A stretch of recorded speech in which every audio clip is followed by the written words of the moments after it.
Assalamualaikum warahmatullahi wabarakatuh.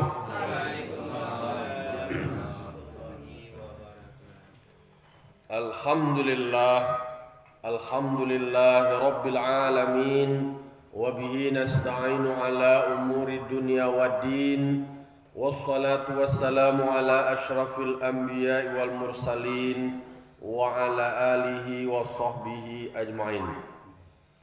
Ashhadu an la ilaha illallah wahdahu la syarika lah wa ashhadu anna Muhammadan abduhu wa rasuluh la nabiyya ba'dah amma ba'du.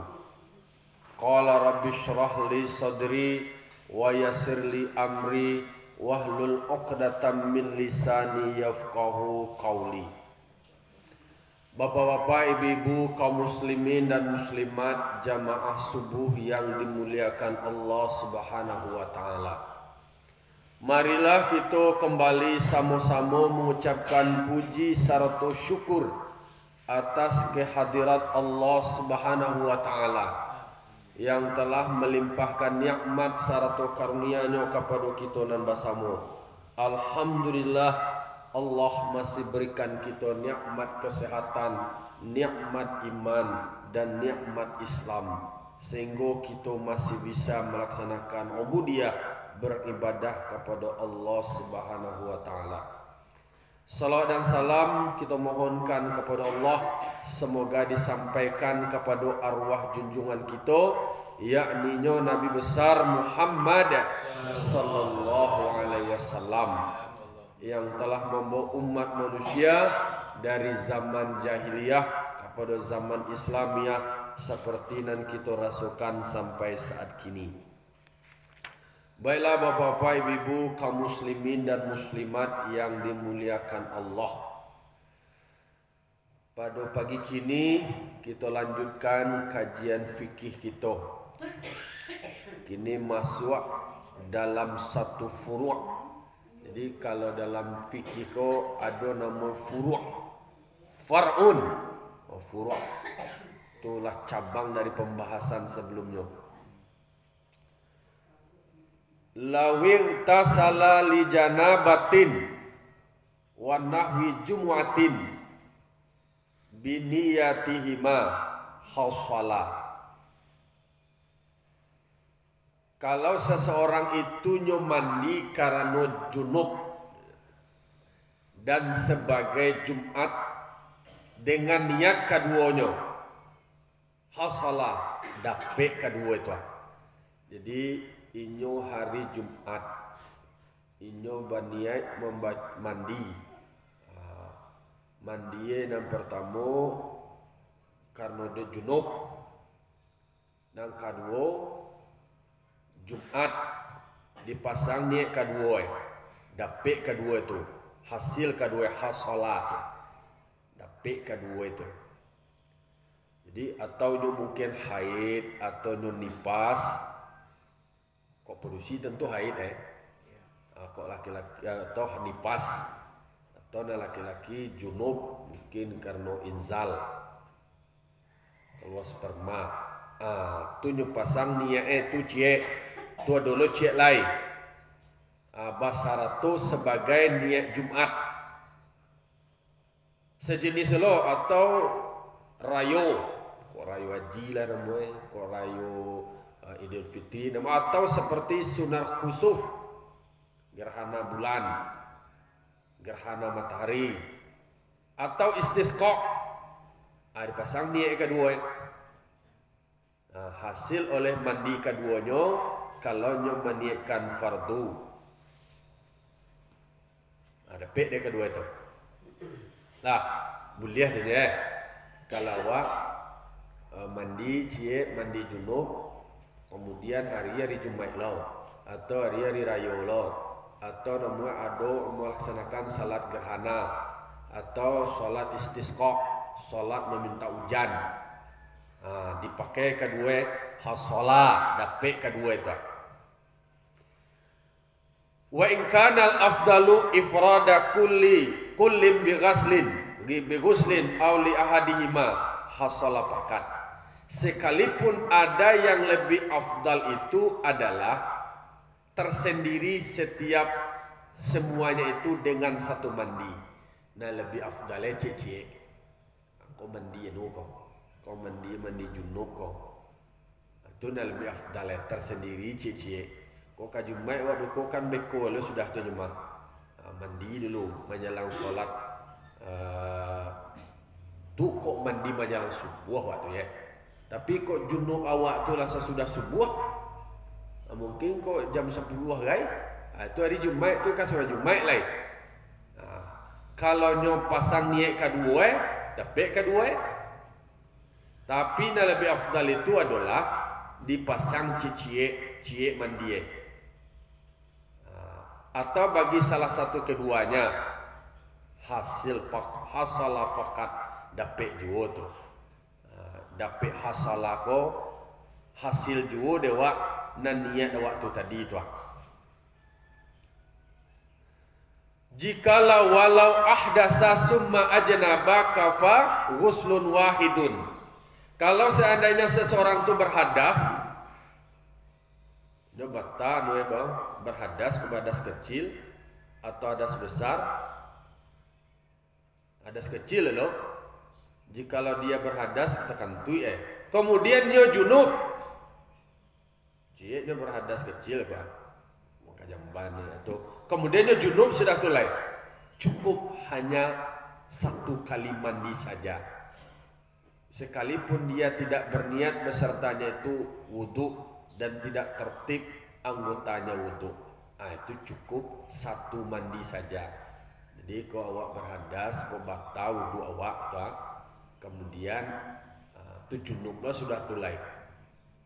Kalau lah junub wak tentu wajib mandi lai. Cukup mandi satu kali mandi saja. Sekalipun dia nak berniat besar tu mandi itu, nak dia pasang niat wudu dah.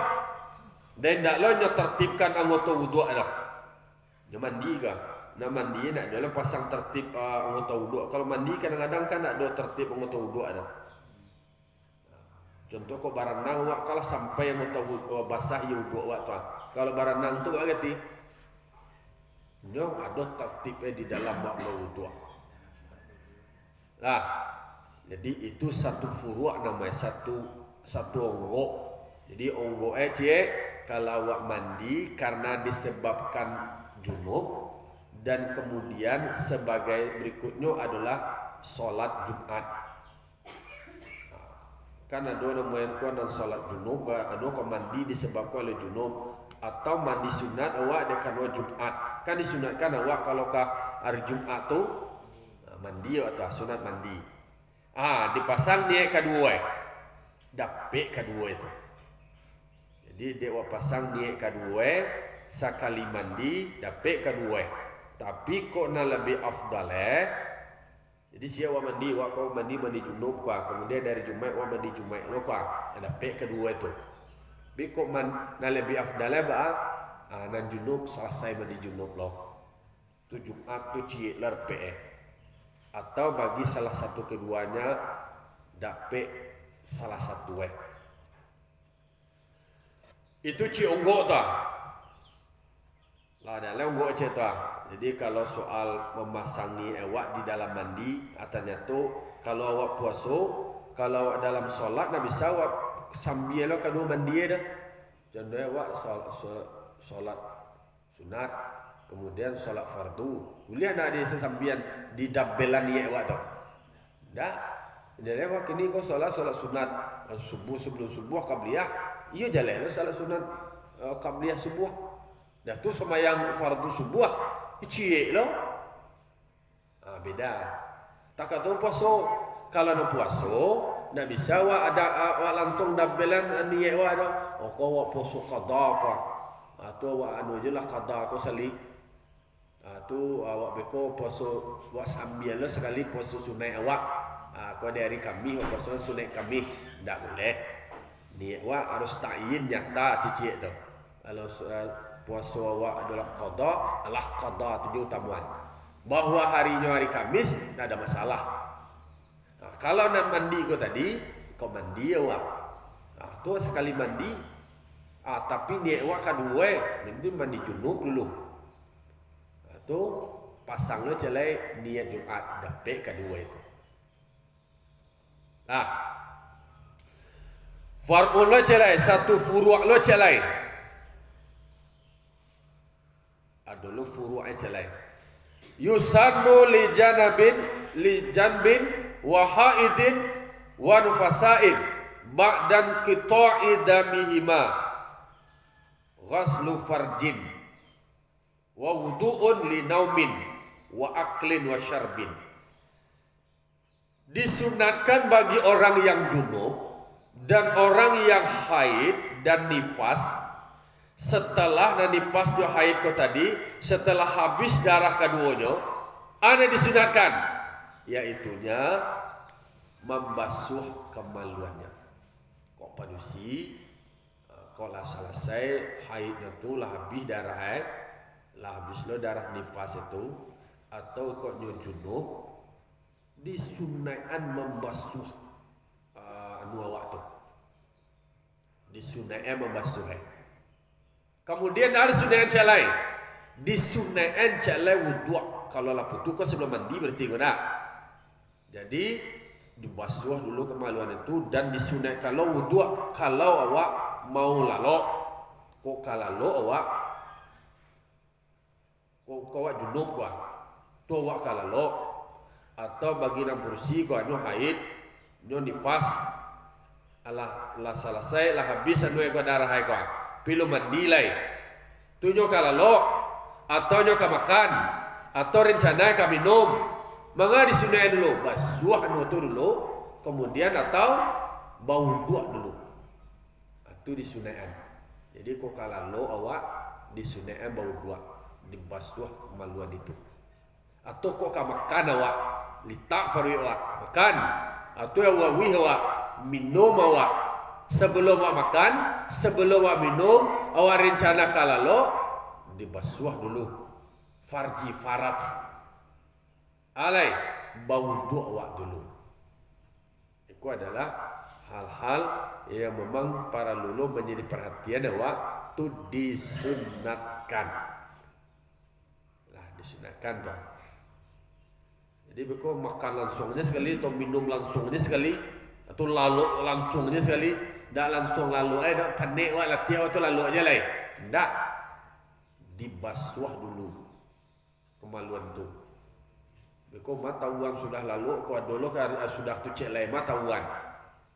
Tu nak do kalau seandainya dibasuh kemaluan nak masalah. Nah, jadi sebelum lalu, sebelum makan, sebelum mandi, dibersihkan tu dulu. Wa yukrahu fi'lu syai'in min dzalik bila wudu'in. Makruh mengarajuan sesuatu daripada demikian kalau seandainya bau buah. Dia makan dulu, dia minum, atau dia lalu sekali langsung. Makruh tu kalau seandainya dikarajuan indah bau buah. Kau memang perlu disampaikan kau fikih dan takako bagi kita kasadue kau harus tahu kalau kau praktek di dalam kehidupan awal. Dan mau langsung makannya, dia disunatkan sebelum makan kalau setelah kok masih dalam junub tu, kemudian toh sesudah terputus habis darah dari haid dan nifas awak tu tadi dia makannya dulu sebelum mandi, bau dua dulu dibasihan barasian itu sebelum makan, sebelum minum, sebelum lalu dibasuhan atau bau dua. Di sini bau dua. Makruh mengarajuannya kalau seandainya awak alun bau dua lain. Aku kaji masih terkait dengan wudu kan bagi yang junub, haid dan nifas. Lah, tu jalan yang buat aja tuan. Wa yanbaghi alla yazilu qabla al-ghusl sya'ran wa zafran wa kadza damman li anna dhalika yuraddu fil akhirah junuban. Sebaiknya, seyogianya, seharusnya bahwa seseorang tidak boleh menghilangkan mengarik rambutnya, mengarik kuku sebelum mandi. Takatulo ko ada darah. Kau kan kaji awak sebelumnya Pak. Kalau seandainya awak masih dalam keadaan junub, lalu awak alun mandi lai, jangan dikarik kuku awak, jangan dikarik lo rambut awak, jangan dililang rambut awak, jangan disesera rambut awak. Berarti disikokan ada karajo awak nama tu, karik kuku awak. Mengapa dalam sebelum mandi itu mereka karik kuku tu ni? Karena kan sebelumnya kalau ada bahas. Tak perlu kalau seandainya rambut awak lapik, tidak dicari-cari benar. Tapi seharusnya wayam bagi kata ega, wayam bagi seyogyanya lah untuk tidak menghilangkan. Kau katanya adalah alla yazilu, menghilangkan, melenyapkan atau memotong, membuang sebelum mandi jadi karik rambut. Jadi bagaimana karik rambut ya? Kalau mandi ke dah, bercukur atau dikarik kuku tak atu pulo ko ada darah yang baru, berdarah yang sesai ke tangannya. Jol mandi ko dah. Alasannya tu li anna dzalika yuraddu fil akhirati junuban. Karena sesungguhnya demikian rambut awak, kuku awak tu tadi akan dikembalikan di akhirat dalam keadaan berjunub namanya. Bila orang tu tua dulu kan pasal rambut itu nomor bisa secara dicari rambut itu. Kalau di situ maksudnya seyogyanya lah, seharusnya, sebaiknya jangan dikarik rambut awak. Kalau tu kan bakarik rambut, kok lapih sebelum tu lalu awak. Apalagi rambut orang dah rontok. Kan rambut rontok nama tu, lapih dari tampil tumbuh Kalau lapih surang nama tu nak. Bedanya rontok dengan bakarik. Nah rontok kok kan lapih dari tempat tumbuh rambut ya kan? Atau di tengah-tengah nah rontok kau lapih rambut kan? Dari akar Abang kau sampai akar rambut itu tadi wah bersihan tu. Nah kalau kita lihat di dalamnya, di dalam kitab Ihya, tidak sewajarnya nyo mengare atau memotong atau menguntiang atau mengeluarkan darah. Sama jubana. Sedangkan itu dalam keadaan atau menyatakan daripada dirinya itu akan juzuk nyo darah rusak diri itu. Sementara dia dalam keadaan junub. Karena semua yang ada di dalam tubuh awak nanti akan dikembalikan di akhirat.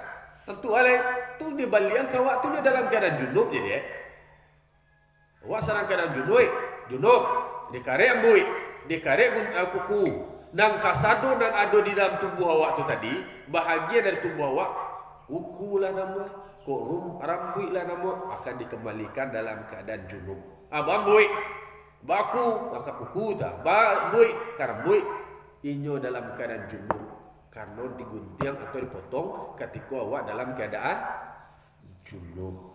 Apa lagi di dalam kitab Ihya Ulumuddin dikatakan seperti itu. Nah, kau memang perlu dijalehan. Tapi kalau seandainya rambut rontok, kemudian susah lo mencari balega-lega di tempat tidur sampai ke WC, mana rambut rontok tu tadi kau anak itu nak sampai ke situ kaji. Dan jalan, dia sudah kena duduk melewa-lewa keluar. Dikari rambut elai. Dia lo mandi lagi. Alum barasian suci leh, barasa banyak rambut itu. Nanti dipanggil rambut si badua tai, rambutnya dalam keadaan junub. Alum barasian rambut leh. Wajaza takashufun lahu lil ghusli fi khalwatin. Boleh takashuf dalam mandi pada suci, pada sunyi. Aku kaji dibaca juga. Boleh basuh awak mandi awak dalam WC, dalam kamar mandi pokok sampai sunyi dalam keadaan terbuka kau telanjang bolehnya tu basuh boleh mandi kalau kau harus jalan boleh kau tak boleh dikarik-karik dah kalau seandainya dalam keadaan sunyi, dalam keadaan sepi, tak ada orang awak pakai kamar mandi cici. Kalau kami pesantren tu pakai kain basahan betul, kain basahan. atau bi hudrati may yajuzu nazru ila auratihi ka zaujatin wa amatin, atau boleh lo celah takasyuh tu tadi, terbuka tu tadi, terbuka dengan hadir orang yang boleh memandangnya, boleh memandang aurat awak. Mandi awak di kamar mandi, terbuka, boleh adona orang tu boleh memandang aurat awaknya. Satu contoh isteri atau amat ko budak perempuan. Dulu tu kan budak perempuan contoh ambo ko punya budak perempuan. Budak perempuan itu bebas ada ambo itu samo jo barang berhubungan sama jo bisa. Jo boleh lah manu itu mandi ambo nampak dia boleh lah ternyata. Kini nak do nak tak tu lain. Nak do pak iko adalah ayo masih ada nampak dia mau mandi dulu di daerah-daerah ko di batang-batang iya kadang-kadang masih ada datang dulu songgok cek di bawah dulu songgok. Kini awak kalau buat luang ko wala kota tu awak kayu awak ambo sepatangko kan di Jambi ko mulai dari Tanjung Jabung Barat, Tanjung Jabung Timur sampai ke Kerinci tu aduh di batang iya tu semuanya galak-galak ada tehnya baru galak-galak lah. Lah kaji awak boleh takasuh terbuka kalau seandainya awak di dalam sunyi. Dalam sunyi ko istilahnya yo nak dua orang menceliak dah. Nak nampak ada orang. Dan boleh lo celah takasuh tadi terbuka walaupun hadir orang yang boleh memandang aurat awak. Mandi berdua di dalam kamar mandi suami isteri. Ya itu. Lah kok kaji kau harus dibaca, awak membaca mana tulis di dalam kitab bah. Wasatru afdalu, kalau manuti itu yang lebih afdal. Nah, jangan buangnya bang. Kalau nyata buka mulia, walaupun hadir bana orang dan boleh menceli aurat awak seperti pasangan awak, mulia gitu. Tidak ada. Tapi wasatru afdal. Tak tutui pakai kembasahan awak itu yang lebih afdal. Konggo eko mana lebih afdal, mana lebih encak, mana lebih baik. Abah tutui dan encak. Wa haruma in kana thamma ma yahrumu nazru ilaiha.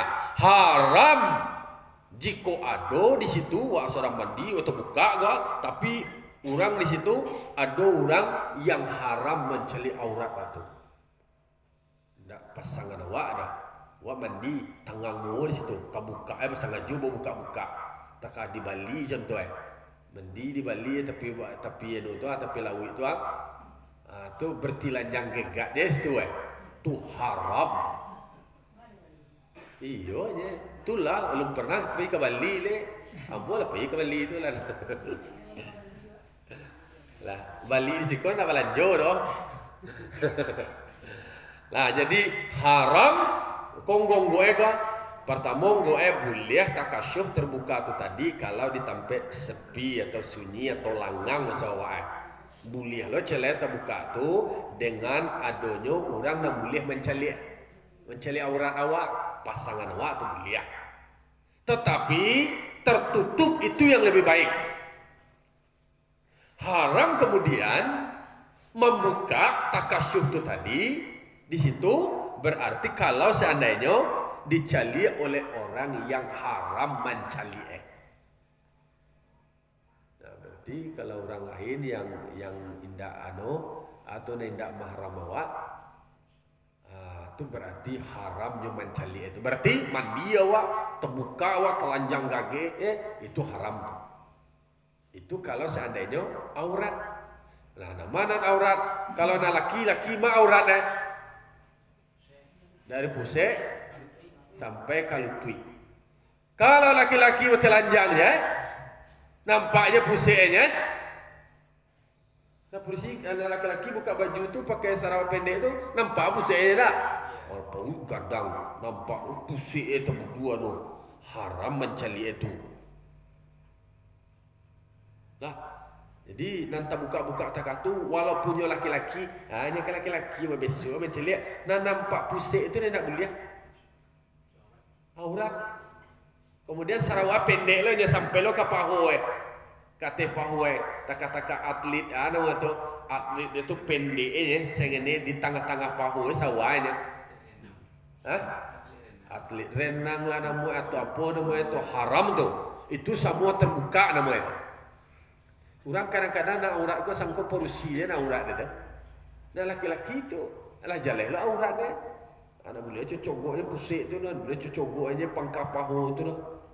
Jadi kaji haram jika ada di situ orang yang haram mencali ke aurat tu tadi.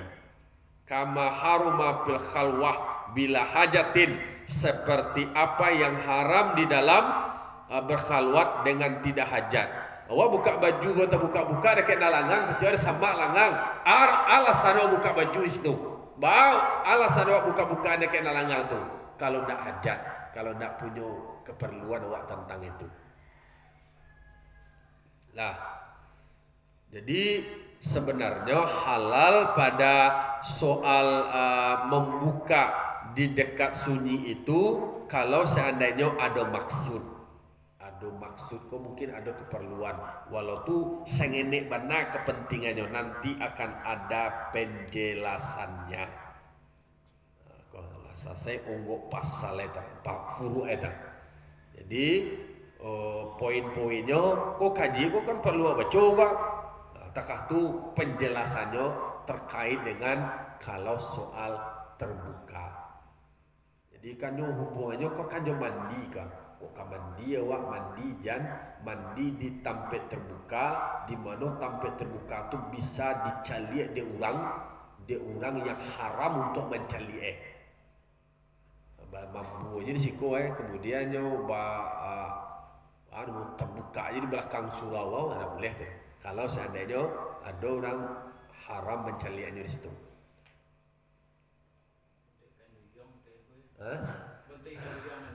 Ikan duyang mandi. Nah, jadi iko hal-hal yang perlu menjadi perhatian dewa. Dek karena sabuk kini masuk berikutnya nulai. Kajian berikutnya adalah yang kedua dari syarat sah salat. Kalau yang kedua, kalau gue lah kaji baru lo kah. Dan sebelumnya kan yang pertama ada syarat salat awak tu tadi adalah suci daripada hadas. Kini masuk aku materi berikutnya lah lain. Kolah kaji baru wah. Kita ulas kesimpulannya. Tadi soal satu furu' pertama adalah soal mandi, posisi awak dalam keadaan junub, kemudian mau lo celai mandi celai beserta dengan mandi sunat lainnya.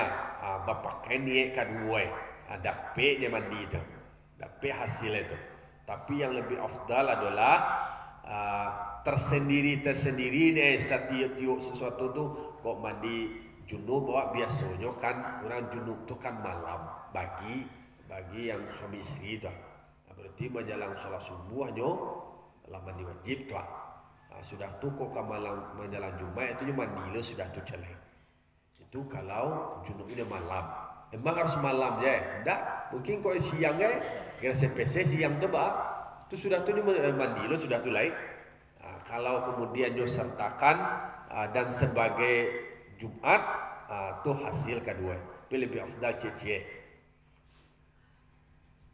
Lalu kemudian sebelum lalu, sebelum makan, sebelum minum bagi orang yang junub, orang yang haid, orang yang nifas setelah habis darahnya itu disunatkan membasuh punya itu kemaluannya itu, faraznya itu. Jangan langsung lalu je. Dia sebut tak kocok. Lelaki itu lalu je lain. Jangan lalu baru dua lo. Ada baru dua baru lalu lalai. Litak baru makan lo. Sebelum makan wudu dulu. Disunatkan wudu dulu, dibasuh. Kalau kamu wudu waktu dibasuh dulu. Dibarasihan tu. Nah, itu onggok yang perlu menjadi perhatian tu anak. Tak boleh tu dah. Makruh justru kalau di karajonya makannya, minumnya, lalunya langsung makruh dah. fikih yang mesti harus diketahui. Lalu kemudian seyogyanya seharusnya sebelum mandi kalau dalam keadaan junub, termasuk perempuan kalau habis darahnya itu lalu mandi lai, nyo haid dan nifas nyo mandi lai. Itu kalau mandi wajib nyo betul lai. Nyo karek bu dikarek kuku jangan, jadi karek lo jangan diluku lo badan awak sebelum awak mandi. Karena itu kenapa? Apa alasannya? Karena nanti kasadonya itu akan dikembalikan di akhirat, bahagian dari tubuh awak itu akan dikembalikan. Kalau seandainya junub ya jadi berarti dalam keadaan berjunub namanya. Itu jalelong gue cicit. Lalu kemudian soal terbuka. Kok kata buka itu tentu harus ada keperluan. Kok mandi awak, kok mandi buliahnya posisinya kaji adalah boleh terbuka dalam mandi kalau seandainya tampaknya keluar kok sepi, kalau bisa aja diartikan mungkin di dalam kamar mandi awak. Orang kini kan pakai kamar mandi model. Kalau dulu mah ada kamar mandi itu. Apalagi ditemukan di beberapa negara berkembang itu, justru WC dianggap dipasang di rumah tuh dianggap dianggap masalah tuh. Kini orang dalam bilik ada WC, dia BAB dalam bilik aja deh. Dulu mah tuh dianggap apa? Mau dianggap kotoran tuh. Rumah tu adalah rumah yang bersih, yang suci. Sementara buang iya masa di rumah. Dulu orang nak buang membuat WC kan. Ada namanya, ambo punya data ketika ada program teori Marshall mau disuruh orang buat WC di WC nak mau orang buat WC itu. Bawa kan ada mah mengalur ke rumah je, tapi dia di bandar batang iya tuan duit sekali je, lebih. Bukan ketua forum Kebudayaan Sehat itu menyuruh orang membuat WC itu. Jadi memang tinja waktu kotoran waktu adalah itu menyebarkan virus-virus. Koi satu rumah deh kalau misalnya pakai WC di rumah deh, WC-nya tu buangnya tu pakai septic tank, tak tutui, tak boleh lo dicorong ke bandar, jadi BAB kemudian septic tanknya diarang ke bandar, itu tetap ada bakteri-bakteri itu menular tak. Penyakit awak kadang-kadang kan tahu itu. Kadang kata B dan beliau kata B dan tolak awak dah. Kau secara kajian kesehatannya. Awak atau karena atau anjaklah produktifnya kotoran awak buang dimakannya dalam awak sekali. Iyo, tapi tolong dibayangkan itu adalah menular penyakit-penyakit. Itulah kira-kira kaji awak. Kalau seandainya aurat suami istri boleh dipandang terbuka di situ, tetapi yang tertutup itu lebih afdal dalam mandi. Nah, oke, itulah kira-kira untuk berikutnya akan kita kaji pada pertemuan berikutnya. Fa'tabiru ya ulil absar la'alakum turhamun. Wassalamualaikum warahmatullahi wabarakatuh.